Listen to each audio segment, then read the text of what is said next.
Hello guys, പുതിയൊരു വീഡിയോയിലേക്ക് എല്ലാവർക്കും സ്വാഗതം. അപ്പം ഇന്നൊരു ഡേ ഇൻ മൈ ലൈഫാണ് ചെയ്യുന്നത്. അപ്പം ഞാൻ കൊല്ലത്ത് 2 ദിവസം നിൽക്കാൻ വന്നതാണ്. ഞാനും സച്ചും ഷെയ്നും ഉണ്ടായിരുന്നു. അപ്പം ഞങ്ങൾ കൊല്ലത്ത് എത്തിയിട്ട് പിറ്റേ ദിവസത്തെ ഡേ ഇൻ മൈ ലൈഫാണ് കാണിക്കുന്നത്. അപ്പോൾ രാവിലെ എണീറ്റ് ഫ്രഷ് ആയിട്ട് ചായ കുടിക്കുവാണ്. അപ്പോൾ ചായയുടെ കൂടെ എന്തെങ്കിലും ഒരു സ്നാക്സ് പതിവുണ്ട്. അത് പണ്ട് മുതലേ ഉള്ളൊരു ശീലമാണ്. എന്തെങ്കിലും ഒരു 2 ബിസ്ക്കറ്റ് ആയാലും മതി, എന്തെങ്കിലും സ്നാക്സ് കഴിച്ചിട്ടാ ചായ കുടിക്കണം. അങ്ങനെ ചിലർക്ക് അങ്ങനെയൊക്കെ ഒരു ശീലം കാണും കേട്ടോ. അങ്ങനെയുള്ളവരൊന്ന് കമൻറ്റ് ചെയ്യണേ. അങ്ങനെ ബിസ്ക്കറ്റും കഴിച്ചുകൊണ്ടിരുന്ന് ചായയൊക്കെ കുടിച്ചു കുറച്ച് നേരം ഇങ്ങനെ കുശലമൊക്കെ പറഞ്ഞ് ഇങ്ങനെ ഇരിക്കും. അത് ഒരു 10-15 മിനിറ്റോളം ഇങ്ങനെ സ്പെൻഡ് ചെയ്യാറുണ്ട്. പിന്നെ ഇപ്പം നമ്മൾ ഒറ്റയ്ക്കൊക്കെ ആയപ്പോഴത്തേക്ക് അങ്ങനെയൊന്നും സമയം കിട്ടാറില്ല. വന്ന് പെട്ടെന്ന് ഇരുന്ന് ചായ കുടിക്കും, തിരിച്ചു പോകും, അടുത്ത ജോലി ചെയ്യണ്ടേ. അങ്ങനെ രാവിലത്തെ ബ്രേക്ക്ഫാസ്റ്റ് ഇന്ന് ദോശയും മുട്ടക്കറിയായിരുന്നു. പിന്നെ 2 കപ്പ് പാലും ഉണ്ടായിരുന്നു. അത് പണ്ട് മുതലേ ഉള്ളൊരു ശീലമാണ് കേട്ടോ. അപ്പം ചിലർ വിചാരിക്കും ഇത്രയും വളർന്നിട്ട് എന്തോ പാല് കുടിക്കും. അങ്ങനെയൊന്നും ഇല്ല. അത് ഞങ്ങൾ കൊച്ചിലെ മുതലെല്ലാം അങ്ങനെ ശീലിച്ച് ഇപ്പം അങ്ങനെയാണ്. രാവിലെ ഒരു ഗ്ലാസ് പാൽ എന്തായാലും കുടിക്കണം. അങ്ങനെ ദോശയും പാലും ഒക്കെ കുടിച്ച് അത് കഴിഞ്ഞിട്ട് പിന്നെ കിച്ചണിൽ കയറിയിട്ട് കുറച്ച് മീനൊക്കെ കട്ട് ചെയ്യാനുണ്ടായിരുന്നു. മീൻ കട്ട് ചെയ്തു. പിന്നെ അത് വറുക്കാൻ വേണ്ടി എല്ലാം അരപ്പ് പുരട്ടി വെച്ചു. അപ്പോൾ വീട്ടിൽ വരുമ്പോൾ സാധാരണ ഉമ്മ പറയും കുഴപ്പമില്ല, നീ പോയി അവിടെ ഇരുന്നോ, ഇവിടെ വരുമ്പോഴല്ലേ ഒരു ദിവസം റെസ്റ്റ് എടുക്കാൻ പറ്റുന്നതെന്ന്. നമുക്ക് അങ്ങനെ വന്ന് ഇരിക്കാൻ പറ്റത്തില്ലല്ലോ. ഉമ്മ അടുക്കള ജോലി ചെയ്യുമ്പോൾ നമ്മൾ വന്നിരിക്കുന്നത് ശരിയല്ലല്ലോ. അങ്ങനെ ഞാൻ കയറി സഹായിച്ചു. അങ്ങനെ ഫുഡൊക്കെ കഴിക്കുവാണ്. ഇത്തായും മോനും വന്നിട്ടുണ്ടായിരുന്നു, അവരെല്ലാം കഴിച്ചു. പിന്നെ ഞാനും ഫുഡ് കഴിച്ചിട്ട് പെട്ടെന്ന് റെഡിയായി. കാരണം ഇന്ന് മൂത്താപ്പായെ കാണാൻ പോകണം.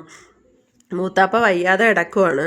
അങ്ങനെ അതിനും കൂടെ പോകാൻ വേണ്ടിയിട്ടാണ് ഇത്ത വന്നത്. അങ്ങനെ പെട്ടെന്ന് റെഡിയായി. എനിക്കപ്പം ഇപ്പം ഞാൻ ഈ വോയിസ് കൊടുക്കുമ്പോൾ എനിക്ക് നല്ല പനിയാണ് കേട്ടോ. അന്ന് കൊല്ലത്ത് പോയിട്ട് വന്ന് അന്ന് തുടങ്ങിയ, കൊല്ലത്ത് പോയിട്ട് ഞാൻ ഇങ്ങോട്ട് വീട്ടിലോട്ട് അഞ്ചലോട്ട് വരുന്നതിൻ്റെ അന്ന് തുടങ്ങിയ പനിയാണ് എനിക്ക്. ഇപ്പോഴത്തെ പനി പെട്ടെന്ന് മാറാനും പാടല്ലേ. അപ്പം ഞങ്ങൾ മക്കളെ വീട്ടിൽ വാപ്പാടെ അടുത്ത് ഏൽപ്പിച്ചിട്ടാണ് ഞാനും ഇത്തായും ഉമ്മായും കൂടെ പോയത്. അപ്പം നമ്മുടെ വീടിൻ്റെ അടുത്ത് നിന്ന് ഒരു സ്റ്റോപ്പ് അപ്പുറത്തേ ഉള്ളൂ. അങ്ങനെ ഞങ്ങൾ ഓട്ടോയിൽ പോയി. പിന്നെ കടയിലൊക്കെ കയറണമായിരുന്നു. അങ്ങനെ കടയിലൊക്കെ കയറി സാധനവും വാങ്ങിച്ച് നേരെ മൂത്താപ്പാടെ വീട്ടിലോട്ട് പോയി. അവിടെ ചെന്ന് കുറച്ച് നേരം ഇരുന്ന് കണ്ട് കാര്യമൊക്കെ പറഞ്ഞു. എന്നിട്ട് വേണം ഇത്താക്കിനി തിരിച്ചങ്ങ് ശാസ്താംകോട്ട പോകാൻ. അത് കഴിഞ്ഞ് പിന്നെ ഞങ്ങൾ നേരെ എനിക്ക് ഇച്ചിരി ത്രെഡ് ചെയ്യാനും ഹെയറൊക്കെ കട്ട് ചെയ്യാനും ഒക്കെ ഉണ്ടായിരുന്നു. അങ്ങനെ പിന്നെ ഞങ്ങൾ അവിടുന്ന് നേരെ ഉമ്മ അങ്ങ് വീട്ടിലോട്ട് പോയി. ഞങ്ങളങ്ങനെ പാർലറിലോട്ടും പോയി. അങ്ങനെ അവിടെ വന്നിട്ട് ത്രെഡൊക്കെ ചെയ്തിട്ട് കണ്ണാടിയിലൊക്കെ നോക്കിയാൽ ഓക്കെ ശരിയായോ എന്നൊക്കെ ഒന്ന് നോക്കി. അഞ്ചല വന്നാൽ എനിക്ക് എന്തോ കൊല്ലത്തുനിന്ന് അങ്ങനെ ത്രെഡ് ചെയ്യുകയൊക്കെ ചെയ്യുന്നത് കൊണ്ട് എനിക്ക് അവിടെ തന്നെ പോകണം. വേറൊരിടത്ത് വന്നിട്ട് എന്തോ ഒരു വല്ലാത്ത ബുദ്ധിമുട്ട്. അപ്പം നമ്മുടെ നാട്ടിലല്ലേ ഇത്രയും നാൾ നമ്മൾ നിന്നതും എല്ലാം ചെയ്യുന്നതും ഒക്കെ പെട്ടെന്ന് ഒരിടത്തോട്ട് വന്നപ്പോൾ ഒരു വല്ലാത്ത ബുദ്ധിമുട്ട്. ഞാൻ വീട്ടിൽ പോകുമ്പോഴാണ് സാധാരണ ചെയ്യുന്നത്. അങ്ങനെ അവിടെ കയറിയിട്ട് ഇത്ര നേരെ അങ്ങ് വീട്ടിൽ പോയി, അങ്ങ് ശാസ്താംകോട്ട പോയി. ഞങ്ങൾ രണ്ടുപേരും കൂടെ ഹോസ്പിറ്റലിൽ പോകണമായിരുന്നു എൻ്റെ കണ്ണൊന്ന് കാണിക്കാൻ. അങ്ങനെ ഹോസ്പിറ്റലിലൊക്കെ പോയിട്ട് വീട്ടിൽ വന്നു.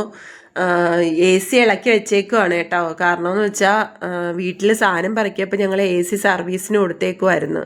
അപ്പോൾ അവർ ഇളക്കി കൊണ്ടുപോയാണ് അതിൻ്റെ എന്തോ ഒരു കംപ്ലൈൻ്റ് ഉണ്ടായിരുന്നു. അപ്പോൾ അത് കഴിഞ്ഞ് അവർ വീട്ടിൽ കൊണ്ട് വെച്ചിട്ടുണ്ട്.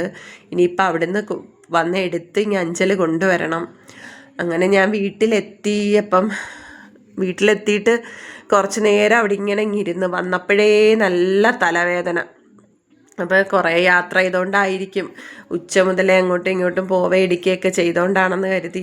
അങ്ങനെ പിന്നെ ഞാൻ വിചാരിച്ചെന്നാൽ പിന്നെ ഡ്രസ്സൊക്കെ മാറിയിട്ടൊന്ന് കുളിക്കുകയൊക്കെ ചെയ്യാം, ചിലപ്പം തലവേദന മാറിയാലോ എന്ന് വിചാരിച്ച് അന്ന് കുളിച്ചതാണ്. പിന്നെ തുടങ്ങിയ പനിയാണ്, ഒരു കുറവുമില്ല.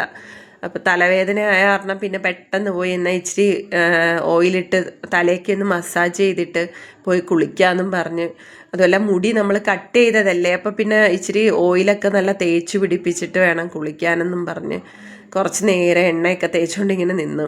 അപ്പം മുടി കുറച്ച് കട്ട് ചെയ്തിട്ടുണ്ടായിരുന്നു, ഇച്ചിരി നീളത്തിൽ കട്ട് ചെയ്ത്. എനിക്കങ്ങനെ ഒത്തിരി കട്ട് ചെയ്യുന്നതൊന്നും ഇഷ്ടമല്ല. കാരണം ഉമ്മാക്കും മുടി കട്ട് ചെയ്യലും ആവശ്യത്തിന് മുടി വേണം എന്നൊക്കെ ഇങ്ങനെ പറയാറുണ്ട്.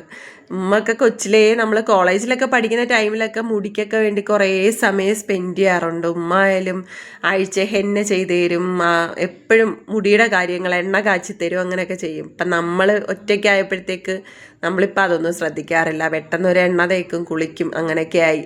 അങ്ങനെ പിന്നെ രാത്രി കുളിച്ചിട്ടൊക്കെ വന്നിരുന്ന് കുറച്ച് നേരം അവിടെ ഇരുന്ന് കാര്യമൊക്കെ പറഞ്ഞ് അത് കഴിഞ്ഞിട്ട് ഞങ്ങൾ ഫുഡ് കഴിക്കുവാണ്. ഇപ്പം അപ്പോൾ മോനും ഞാനങ്ങ് വാരി കൊടുത്തു. കാരണം എന്ന് വെച്ചാൽ അവൻ ഒറ്റയ്ക്ക് കൊടുത്താൽ ചെറിയൊരു പനിയുടെയൊക്കെ ലക്ഷണമുണ്ട്. അപ്പോൾ പിന്നെ കഴിക്കത്തില്ല ഒറ്റയ്ക്ക് കൊടുത്താലും.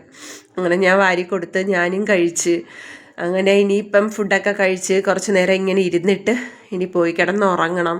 നാളെ രാവിലെ തിരിച്ചു പോകാനുള്ളതാണ്. അപ്പം ഇന്നത്തെ വീഡിയോ ഇത്രയേ ഉള്ളൂ. പുതിയൊരു വീഡിയോ കാണുന്നതായിരിക്കും.